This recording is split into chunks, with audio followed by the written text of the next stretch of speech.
వేసినాడు. ఓ నా తండ్రి నన్ను దీవించు.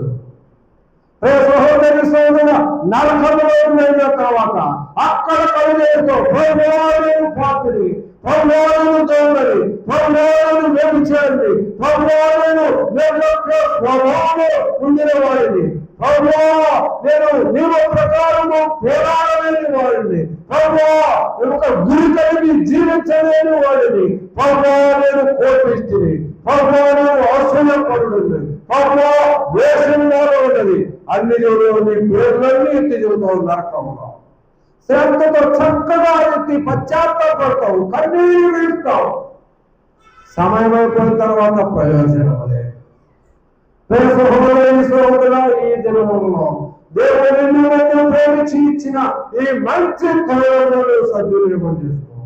అజ్ఞానిగా ఉండవద్దు, ఏదో ఆశించి ఈ రక్షణ బాధ్యతను పోగొట్టుకోవద్దు, ఈ రక్షణ వస్త్రాన్ని పూర్తి చేసుకోవద్దు.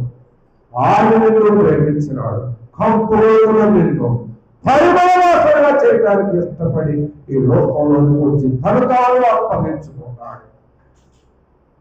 పగిలిపోయిన కొండమైన నిన్ను నన్ను, పగిలిపోయిన పనికిరాని పాత్రమైన నిన్ను నన్ను ఆయన సారి మీద పెట్టి తనకిష్టమైన పాత్రగా చేసుకుంటాను ఇష్టపడి ఈ లోకంలోకి వచ్చినాడు. సమస్త కార్యము జరిగించినాడు. స్వార్థ ప్రకటింపబడుతుంది జనమనము. జన్మలు భయంకరంగా ఉన్నాయి. దేవుడు ప్రేమించి స్వార్థ ప్రకటిస్తున్నారు. మరొక శత్రువు ఎవరి మీద వాళ్ళు తిరుగుతూ ఉన్నాడు. సహోదరి సహోదరుల ఆత్మ శరీరము ఒకదానికి వాటి మధ్య పోరాటము జరుగుతూ ఉన్నవి. అయితే ఈ పోరాటంలో ఆత్మ చేత శారీరక క్రియలు ఏ మనుషుడైతే చంపుకోగలుగుతాడో, శరీరాన్ని ఏ మనుషుడైతే జయించగలుగుతాడో, ఏ మనుషుడైతే ఇవ్వబడిన సమయాన్ని సద్వినియోగం చేసుకొని జ్ఞానములను ప్రవర్తిస్తాడో ఆ మనుషుడు దేవుడి రాజ్యంలో ఉంటాడు, గొప్ప భాగ్యత పొందుతాడు. ఏశావు సద్వినియోగం చేసుకోలేక తన ఇష్టాన్ని నెరవేర్చుకున్నాడు. తండ్రి భోజన పదార్థాలు తీసుకున్నామంటే ఎప్పుడో వచ్చినాడు, అంతా అయిపోయిన తర్వాత వచ్చినాడు. సహోదరి సహోదరు ఒక నియమము కలిగి నువ్వు పోరాడాలి. జట్టైన వాడు పోరాడినప్పుడు నియమ ప్రకారం పోరాడకుంటే వారికి కిరీటము దొరకదు.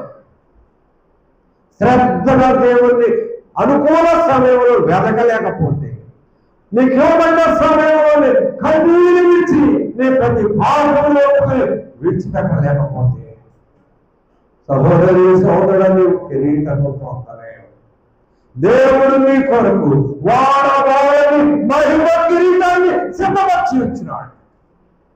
ఆ కిరీటాన్ని నీ శిరస్సు మీద పెట్టి సహోదరి సహోదరుడా నువ్వు సంతోషిస్తూ ఉంటే నిన్ను బట్టి ఆయన సంతోషించవాలని ఆయన ఎదురు చూస్తూ ఉంటే ఎందుకు సమయాన్ని సద్వినియోగం చేసుకోలేకపోతున్నావు? ఎందుకు ఒక గురి కలిగి భక్తి అలవర్చుకోలేకపోతున్నావు? ఎందుకు నియమ ప్రకారం పోరాడలేకపోతున్నావు? ఎందుకు యోగమైన సమయంలోనే శ్రద్ధతో ఆయన్ని వెతకలేకపోతున్నావు? ఆ తర్వాత శ్రద్ధతో ఎదిగినాడు. తండ్రి అందుకు ఏడ్చినాడు, కన్నీరు ఇచ్చినాడు, దగ్గరగా కేక వేసినాడు. ప్రయోజనం లేదు. ధనవంతుడు కూడా నరకంలో దగ్గరగా కేక వేసినాడు, తండ్రి అయిన అబ్రహామా నీ రొమ్మున ఆనుకొని ఉన్నా ఆ లాజరును పంపించి ఒక్క గొంతు దాహం వేస్తున్నది నా నాలుక మీద వేయించి కుదరదు, అటువారు ఇటువారు వెళ్ళటానికి కుదరదు. అయితే నాకు సహోదరులు ఉన్నారు భూలోకంలో, వారి పరమైనా పంపించి అది కూడా కుదరదు. అక్కడ మోషే ఏలేవంటి ప్రవక్తలు ఉన్నారు, వారి మాట వినాలి అంతే. అయితే ఏమంటున్నాడు? వృద్ధుల్లో నుండి లేచిన వాడు వస్తే వింటారట, అక్కడ ఉన్నవాడు చెప్తే వినరట. అది కుదరదు. అక్కడ ఉన్నవాడు చెప్పినప్పుడు విననప్పుడు వృద్ధుల్లో నుండి వచ్చిన వారు చెప్పిన వినరు. ప్రియ సహోదరి సహోదరుడా, అది దుర్దినము.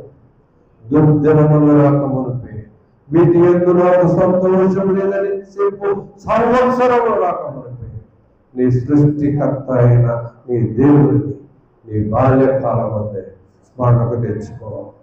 ప్రియ సహోదరి సహోదరులు, అనగా నీకు ఇవ్వబడిన సమయంలోనే పశ్చాత్తాపడు, వారు మనసుకోవద్దు, దేవునికి ఇష్టంగా జీవించు, గొప్ప బాధ్యత పొందుతాం. ఆ తర్వాత శ్రద్ధతో వెతికినాడు. తండ్రి నా తండ్రి అని ఏడ్చినాడు. తండ్రి కూడా బాధపడినాడు, కానీ ప్రయోజనమనే. సహోదరి ఈ దినములో నీకు ఇవ్వబడిన సమయంలో దేవుణ్ణి నీవు ఎరుగనంటే, రాత్రి చదువుకున్నావు, నీవు ఆయన ఎరుగనంటే ఆయన నిన్ను ఆ దినమున ఎరుగనంటాడు. ఈ దినమున ఆయన దుఃఖపడుతూ ఉండగా, ఆయన జాగ్రత్త హస్తం నీ వైపు చాపుతూ ఉండగా, ఆయన ఏడుస్తూ ఉంటే నువ్వు లెక్క చేయకుండా నవ్వుతూ వెళ్ళిపోయే వ్యక్తి. ఆ దినమున నువ్వు ఏడిస్తే ఆయన నవ్వుతూ ఉంటాడు. ఇవన్నీ వాక్య సత్యం. సహోదరి దేవుడు ప్రేమించినాడు, మహా గొప్ప బాధ్యత ఇవ్వాలని ఆయన ఆశించినాడు. నీకు ఇవ్వబడిన సమయాన్ని వ్యర్థపరచుకోవద్దు. ఒకవేళ నువ్వు రక్షణ పొందినా అనుకుంటున్నావు, మంచిదే. కానీ రక్షణ పొందిన నిన్ను కూడా శత్రువైన సాతాను ప్రక్కకు లాగుతాడు. జాగ్రత్త, ఎరవేస్తాడు. జాగ్రత్త, దేవుడి నుంచి దూరపరుస్తాడు. దినదినము ఆయన పాదముల యొద్ద కూర్చొని నువ్వు ప్రతివాడుకోకపోతే ప్రక్కకు వెళ్ళిపోతావు. ఏదో విస్తారమైన పనులు పెట్టుకుంటావు. వాటి వల్ల నీకు ఏమి ప్రయోజనం అనేది. సమయాన్ని సద్వినియోగం చేసుకుని ఉత్తమమైన దాన్ని చేపట్టు. దేవుని రాజ్యంలో ఎంతమందిని వ్యర్థమైన వాటిని ఆశిస్తున్నాం, ఎంతమందిని ఉత్తమమైన దాన్ని చేపడుతున్నాం, ఎంతమందిని సమయం ఉండగానే దేవుని పాదులు పట్టుకుని బ్రతిలాడుకుంటున్నాం, శ్రద్ధతో ఎదగగలుగుతున్నాం.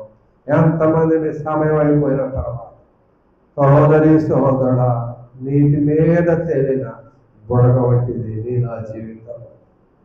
ఎప్పుడు పగిలిపోయిందో తెలియదు. గడ్డి పువ్వు లాంటిది ఎప్పుడు వాడిపోయిందో తెలియదు. రేపేమి సంభవించబోతున్నదో నీకు నాకు తెలియదు. ఆయన నిన్ను నన్ను ప్రేమించినాడు. నీ కొరకు నా కొరకు భూలోకంలోని పరలోకంలోని దిగి భూలోకంలోనికి వచ్చినాడు. ఆయన యవ్వన రక్తాన్ని చెందించినాడు. సహోదరి సహోదరుడా, నీవు నేను ఏదో ఈ లోకంలో క్షయమైపోయేటువంటి వాటి వల్ల, వెండి బంగారముల వంటి వాటి వల్ల నీవు నేను విమోచింపబడలేదు. కానీ నిష్కళంకమైన నిర్దోషమైన గొర్రె పిల్ల వంటి క్రీస్తు రక్తము ద్వారా విమోచింపబడిన క్రీస్తు వారు ఆయన స్వరక్తము ద్వారా నిన్ను నన్ను కోరుకున్నాడు. ఆయన కొరకు జీవించగలవా? లేకపోతే ఇవ్వబడిన సమయాన్ని దుర్వినియోగపరుస్తున్నావా? చాలా మంది ఈ దినములలో దేవుడిచ్చిన సమయాన్ని దేవునికి ఇవ్వకుండా అపవిత్రమైన ముసలమోచనలు, అలవారితో కూడా ఆటపాటలు, లేకపోతే ఏదో టెలివిజన్, సెల్ ఫోన్, సహోదరి సహోదరుడా, లేకపోతే ఆ నలుగురితో కలిసి మోసతున్నాం.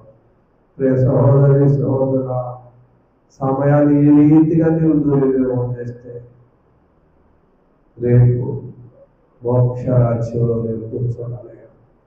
దేవుడు నిన్ను ప్రేమించినాడు. ఏ సేవ ఎలాంటి ప్రయోజనము పొందలేకపోయినాడు.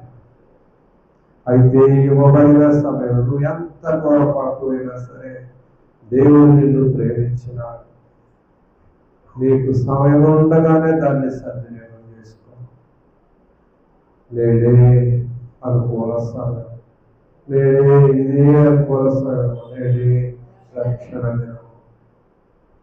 నీవును ఈ దినమందైనను సమాధాన సంబంధమైన సంగతులను నీవు తెలుసుకునే ఎడల నీకెంతో మేలు.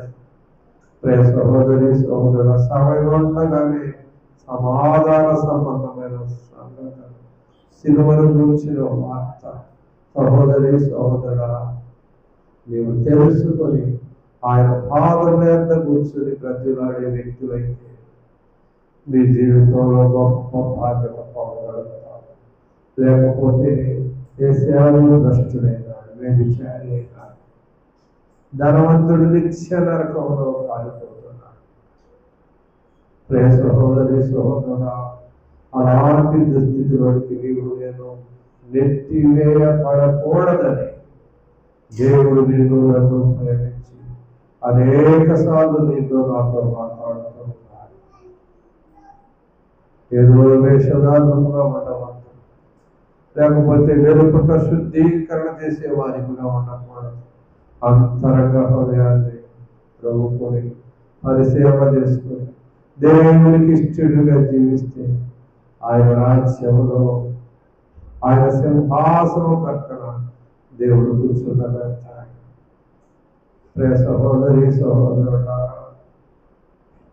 ఆయన ప్రేమమయుడు, ఆయన కనికరం కలిగిన దేవుడు. ఆయన నిన్ను నన్ను ప్రేమించినాడు. ఎక్కడో నీకు నాకు సమయం నీకంటే నాకంటే గనులైన వారు, నీతిమంతులైన వారు ఈ లోకం నుంచి వెళ్ళినారు. అయితే దేవుడు నిన్ను ప్రేమించినాడు. నీవు రక్షణ పొందవలనని నీ ఆత్మను నీ శరీరాన్ని ఆయన వేరుపరచడం లేదు. నీవు రక్షణ పొందవలనని ఆయన రాకడను ఆలస్యం చేస్తూ ఉన్నాడు. అయితే ఇవ్వబడిన సమయాన్ని సద్వినియోగం చేస్తున్నావా, లేకపోతే దాన్ని పాడు చేసుకుంటున్నావా? నిన్ను నీవు పరిసేవ చేసుకోవాలి. ఏ మనుషుడైతే పరిసేవ చేసుకుని దేవుని పాదముల యొక్క కూర్చొని బ్రతిలాడుకుంటాడో ఆ మనుషుడు ఉత్తమమైన దాన్ని చేపడతాడు. అది ఎవ్వరు ఆ మనుషుని యొక్క నుంచి తీసివేయలేరు. ఈ లోకంలో ఏది నీ వెంటరాదు. లోకము దాని ఆశలన్నీ గతించిపోతూ ఉన్నది. సహోదరి సహోదర, ఈ శరీరం ఈ లోకమంతా క్షమైపోతూ ఉన్నది. శాశ్వత రాజ్యం ఎవ్వరు ఉత్తమమైన దాన్ని నీవు చేపడితే ఎవరు దాన్ని నీ వద్ద నుంచి తీసివేయలేరు. శాశ్వత రాజ్యంలో ఉంటాం, నిత్య సంతోషంలో ఉంటాం. సహోదరి సహోదరుల, మహిమ వస్త్రములు ధరించుకొని దేవుని రాజ్యంలో దేవుని యొక్క పాదం యొక్క కూర్చుని నిత్య సంతోషంతో నింపబడతాం. ఆ మహా గొప్ప భాగ్యత కొరకు ఆయన లోకంలోనికి వచ్చి సమస్తము నీ కొరకు నా కొరకు ఖర్చు చేసినాడు. నిన్ను నన్ను విమోచించి నీకు నాకు ఇంకా సమయం, ఒకవేళ ఇంకా ఎక్కడైనా బలహీనమైనావు, ఇంకెక్కడైనా నీ మురికిని ఇక నీ రక్షణ వస్త్రాన్ని మురికి చేసుకుంటున్నావేమో, సహోదరి సోదరా హెచ్చరిస్తున్నాడు.